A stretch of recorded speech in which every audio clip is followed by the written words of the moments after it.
नमस्कार दोस्तों, आप सभी का बहुत बहुत स्वागत है हमारे YouTube चैनल में। तो दोस्तों, आज के इस वीडियो में हम बात करने वाले हैं महाकुंभ मेले में एक लड़की जो है माला बेचकर रातों रात वायरल हो गई है। तो इन्हीं के बारे में हम लोग जानेंगे, वो कहाँ का रहने वाली है, किस जिला से बिलोंग करती है और इनका जो है माला जो है कौन कौन खरीदते हैं या नहीं खरीदते हैं, कैसे जो है वायरल हो जाती है लड़कियाँ। तो चलिए इस वीडियो में सारी जानकारी देते हैं।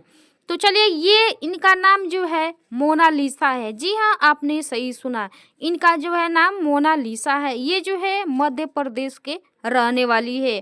वहाँ पे इनका घर द्वार सभी है और इनका फैमिली में सभी लोग हैं और ये जो है घूम घूम कर मेले वगैरह में जो है माला बेचते हैं। इनके पूरा परिवार जो है माला का जो है व्यवसाय करता है, माला बेचता है। तो ये जो है कैसे वायरल हो गई, तो देखिए प्रयागराज में जो है बहुत से लोग आए हैं, बहुत से मीडिया आए हैं, इनकी आंखों के वजह से जो है वायरल हो गई है। जी हाँ, आपने सही सुना, इनका आंख जो है बहुत ही खूबसूरत है और इनकी आंख के वजह से जो है मीडिया वाले ने इनको जो है वायरल कर दिया है। तो चलिए इस वीडियो को एंड तक